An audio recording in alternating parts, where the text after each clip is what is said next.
عمل صالح کی توفیق کا ملنا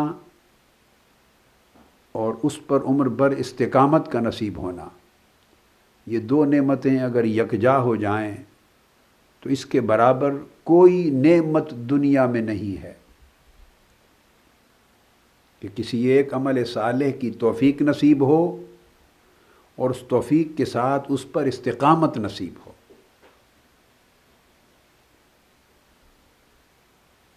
الحمدللہ تعالی، اللہ کا شکر ادا کریں۔ جن لوگوں کو اللہ تبارک و تعالی نے یہ بصیرت عطا کی کہ یہ 10 دن زندگی کے قیمتی ہیں، اللہ تبارک و تعالی نے آپ کو آپ کے دلوں میں اور آپ کی آنکھوں میں بصیرت پیدا کی، جس کی وجہ سے آپ کو عبرت اور نصیحت نصیب ہوئی۔ یہ اس عبرت اور نصیحت کا نتیجہ ہے کہ آپ اس عمل صالح، اس اعتکاف، اس سالانہ خلوت اور روحانی تربیت کے لیے خود کو وقف کرنے کے قابل ہوئے۔ یہ اولاً اللہ تبارک و تعالیٰ کی توفیق اور ثانیاً اللہ تبارک و تعالیٰ کی طرف سے عطا کردہ بصیرت ہے۔ اور یہ بصیرت اللہ رب العزت ہر ایک کو عطا نہیں کرتا، یہ توفیق اور بصیرت ہر ایک کو نہیں نصیب ہوتی، یاد رکھ لیں۔ اپنی مخلوق میں سے کچھ لوگوں کو اللہ تبارک و تعالی منتخب فرماتا ہے، اور جنہیں وہ منتخب فرماتا ہے انہیں بیداری عطا کرتا ہے۔ تو اللہ رب العزت جنہیں کچھ حصہ بیداری میں سے عطا کرتا ہے، کچھ حصہ بیداری میں سے، انہی کو یہ توفیق بھی دیتا ہے اور استقامت بھی دیتا ہے۔ اور اگر استقامت کے ساتھ لوگ اس بیداری کی حالت پر اللہ کی طاعت اور اللہ تعالیٰ کی عبادت، اس کی بندگی، اس کی طرف شوق اور محبت میں لگے رہیں تو باری تعالیٰ انہیں اپنے بندگان اخیار میں شامل کر لیتا ہے، اخیار میں شامل کر لیتا ہے۔ اور اگر وہ استقامت کے ساتھ اس توفیق پر قائم رہیں اور پلٹ کے غفلت کی طرف نہ جائیں اور ان کی بیداری بڑھتی رہے اور طاعت اور عبادت استقامت پر ہی نہ رہے بلکہ اس میں بھی دن بدن اضافہ ہوتا رہے، جوں جوں عمر گزرے تو عبادت کا شوق بڑھتا رہے، جوں جوں زندگی کے ماہ و سال بیتیں تو اللہ رب العزت کی طاعت، اس کی محبت، اس کی عبادت، اس کی معرفت، فکر آخرت، حضور علیہ السلام کی متابعت، ان تمام چیزوں میں اس کی لگن، اس کا عمل، اس کی استعداد اور اس کا عمل بڑھتا رہے، اضافہ ہوتا رہے۔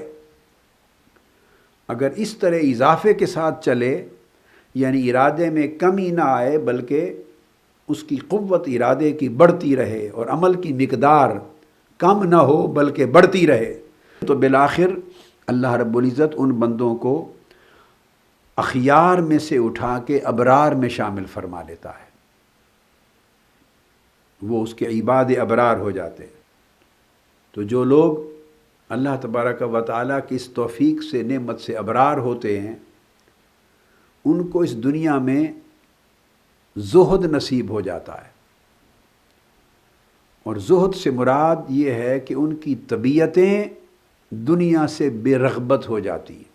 یہ 10 دن جس اعتکاف کے لیے آپ آئے ہیں، یہ ایک علامتی زہد ہے، زہد کی ایک 10 روزہ علامت ہے کہ اللہ کا بندہ اپنا گھر بار، اپنا کاروبار، اپنے بیوی بچے، اپنے رشتہ دار، اعزاء اقارب، روز مرہ کے معمولات دنیا چھوڑ کر اور ان سے اپنا دل نکال کر روحانی تربیت کے لیے ایک خلوت میں، عبادت گاہ میں، خلوت گاہ میں، تربیت گاہ میں اللہ تعالیٰ کے دروازے پر آ کے بیٹھ جاتا ہے۔ تو یہ 10 دن کے لیے ایک علامتی اللہ پاک آپ کو زہد عطا فرماتا ہے۔ تو 10 دنوں کے لیے آپ کا یہاں آنا اور 10 دنوں کے لیے گوشہ درود میں آنا، جیسا میں نے کہا 10 دن اللہ کے دروازے پر آ بیٹھنا اور 10 دن حضور علیہ الصلوۃ والسلام کے دروازے پر آ کے بیٹھنا، ملائکہ کے ساتھ ہمہ وقت درود و سلام میں شریک ہونا۔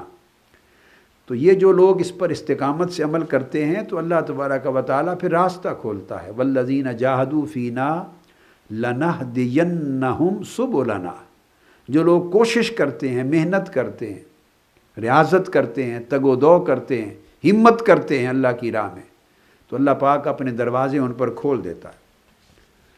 اور پھر جو لوگ اللہ کی رضا طلبی میں محنت کرتے ہیں اور اپنی استعداد کو بڑھاتے ہیں، اس دنیا سے بے رغبتی اور آخرت کی دنیا کی طرف رغبت میں، یہ دنیا دار الفرار ہے، یہ دنیا نام ہی ایسے گھر کا ہے جہاں سے فرار اختیار کرنا چاہیے، اور آخرت نام ہے جس گھر کا، اس کو کہتے ہیں دار القرار۔ تو آپ دیکھیے جہاں سے فرار اختیار کرنا پسندیدہ ہو، وہاں دل کو کس طرح رغبت ہوگی، وہ کیسے دل ہوں گے جو ان میں اپنی رغبت اور اپنی چاہت پیدا کریں۔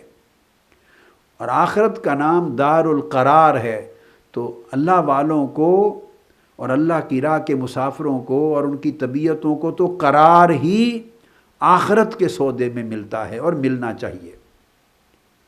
اس طرح پھر وہ اللہ کی ناراضگی کی راہ سے یہ لوگ بچتے ہیں اور عذاب نار، دوزخ کے عذاب سے ڈرتے۔ اس طرح اللہ تبارک و تعالیٰ طبیعتوں کی رغبت کو درجہ بدرجہ آگے بڑھاتا ہے۔ اس لیے اللہ رب العزت نے فرمایا کہ دنیا میں سکون نہ پاؤ، سکون دار القرار کی طرف تلاش کرو، آخرت کی طرف۔ جب سکون دار القرار سے جڑ جائے، اس کا رخ متعین ہو جائے، تو پھر انسان اس دنیا میں دھوکہ نہیں کھاتا، دنیا میں دھوکہ نہیں کھاتا، اس دنیا پر اعتماد نہیں۔ آپ کہیں کہ دھوکہ کیا ہے دنیا میں دھوکہ کھانا؟ سادہ بات، دنیا پر اعتماد کرنا یہ دنیا سے دھوکہ کھانا۔ جو آدمی اس دنیا کے جاہ و منصب، دنیا کے مال و دولت، دنیا کی زیب و آرائش، دنیا کی راحتیں اور نعمتیں، دو لوگ ہیں، ایک وہ شخص ہے جو ان کو استعمال کرتا ہے، ضرورت پوری کرتا ہے بس، مگر رغبت، دھیان، محبت، چاہت آخرت دار القرار کی طرف رکھتا ہے۔ ایک وہ شخص ہے، اور دوسرا وہ شخص ہے جو ان تمام راحتوں اور نعمتوں پر اعتماد کرتا ہے۔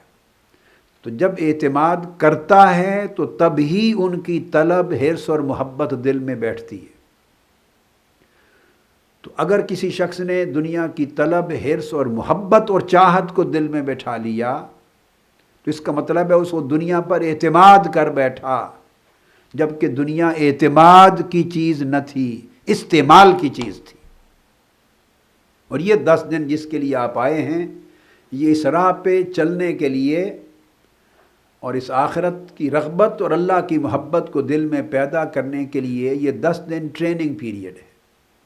یہ اللہ تبارک و تعالیٰ نے تربیت کے لیے 10 دن مقرر فرمائے ہیں۔ اور یاد رکھ لیں، تربیت اور ٹریننگ کے بغیر کوئی کام انسان زندگی میں بہتر طریق سے نہیں کر سکتا۔ ہر کام کے لیے تربیت کی ضرورت ہوتی ہے۔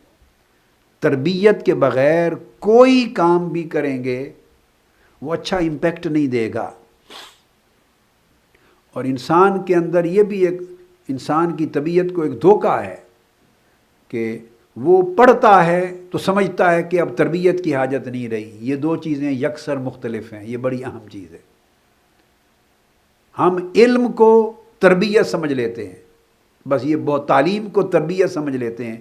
ان دو چیزوں میں زمین آسمان کا فرق ہے۔ تعلیم کبھی تربیت نہیں اور نہ تربیت کا بدل ہے۔ تعلیم نام ہے کسی چیز کو جاننے کا، اور اس کو بہتر طریقے سے کرنا کیسے ہے، یہ شعبہ ہے تربیت کا۔ اس لیے حضور علیہ الصلوۃ والسلام کے فرائض منصبی میں جب فرمایا ہمیشہ ارشاد فرمایا یتلو علیکم آیاتنا ویزکیکم، تربیت کو پہلے رکھا، آپ دیکھیں، وَيُعَلِّمُكُمُ الْكِتَابَ وَالْحِكْمَةَ، تعلیم کو بعد میں رکھا، اس لیے کہ تربیت سے علم کا چشمہ بھی پھوٹ پڑتا ہے، اس لیے تربیت کو تعلیم سے پہلے رکھا ہے، جبکہ تعلیم سے تربیت کا چشمہ نہیں پھوٹتا۔ یہ بات بڑی اہم ہے۔ جب آپ اپنے آپ کو تربیت کے پروسیس میں ڈالتے ہیں تو تربیت کسی چیز کے کرنے کا سلیقہ ہے، ادب ہے۔ ادب سے، سلیقہ سیکھ لینے سے، تربیت ٹریننگ لینے سے خود بخود علم کا چشمہ پھوٹتا ہے۔ تربیت پھر یاد رکھ لیں عزیزان محترم اور خواتین و حضرات، تربیت سلوک ہے۔ آپ اس کو دوسرے لفظوں میں سمجھاؤں، تعلیم فقط علم ہے، اور ہر صاحب شریعت صاحب طریقت نہیں ہوتا، مگر ہر صاحب طریقت صاحب شریعت ہوتا ہے۔ طریقت کبھی وجود میں نہیں آتی جب تک شریعت پہلے موجود نہ ہو، اور خالی شریعت موجود ہو تو لازمی نہیں کہ طریقت بھی ہو۔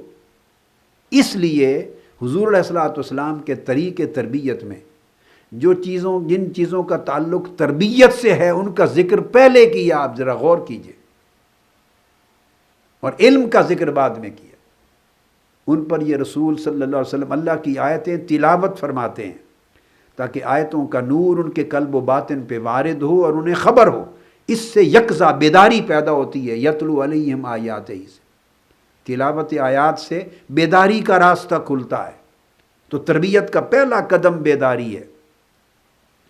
وَيُزَكِّيهِمْ، اور پھر ان کا تزکیہ فرماتے ہیں، یہ روحانی تربیت ہے۔ دو چیزیں بڑی پابندی کے ساتھ رکھیں، ایک تو بڑی زیادہ پہلے سے زیادہ سختی کریں صمت کی، سکوت کی، خاموشی، کلیتاً خاموشی، کہ سوائے اپنی دین کی امر بالمعروف اور نہی عن المنکر کی تعلیم لینے اور دینے کے لیے، دین کی تعلیم و تربیت دینے اور لینے، اس کے لیے بولنا جائز، جس کو کہتے ہیں نصیحت کرنا، دین کی نصیحت لینا اور دینا، اس کے لیے بولنا جائز ہے۔ اور دوسرا، اللہ کا ذکر، تلاوت اور اس کی عبادت کے لیے زبان کھولیں، اس کی اجازت۔ تیسرا، اشد ضروری کوئی حاجت لاحق ہو، جس ضرورت کو پورا کرنے کے لیے آپ کو کوئی جملہ بولنا پڑے، کوئی بات کہنی پڑے، بس اس کے لیے ان تین چیزوں کے لیے زبان کھولیں۔ اس کے علاوہ ہر چوتھی پانچویں بقایا چیز کے لیے 10 دن زبان کو بند رکھیں۔ یہ درس و میرا سبق ہے۔ ذکر اذکار کے لیے زبان کھول سکتے ہیں، یہ نمبر 1۔ دوسرا، دین کی جب مشن کے پروگرام کے مطابق یہاں لیکچرز ہوتے ہیں، درس ہوتے ہیں، فقہ و فتویٰ کی مجلس ہوتی ہے، تعلیم کی مجلس ہوتی ہے، تجوید کی مجالس ہوتی ہیں، تربیت کے لیے آپ کی مجالس ہوتی ہیں، تو مقصد بات کا یہ ہے کہ دوسری دین کی تعلیم لینے اور دینے کے لیے زبان کھول سکتے ہیں۔ تیسرا، اشد ضروری اپنی حاجت اور ضرورت کو پورا کرنے کے لیے زبان کھول سکتے ہیں۔ ان تین کے علاوہ آپ کی زبان 10 دن بند رہے گی۔ یہ اعتکاف کا تقاضا بھی یہی ہے، روحانی خلوت کا تقاضا بھی یہ ہے، تربیت کا تقاضا بھی یہ ہے۔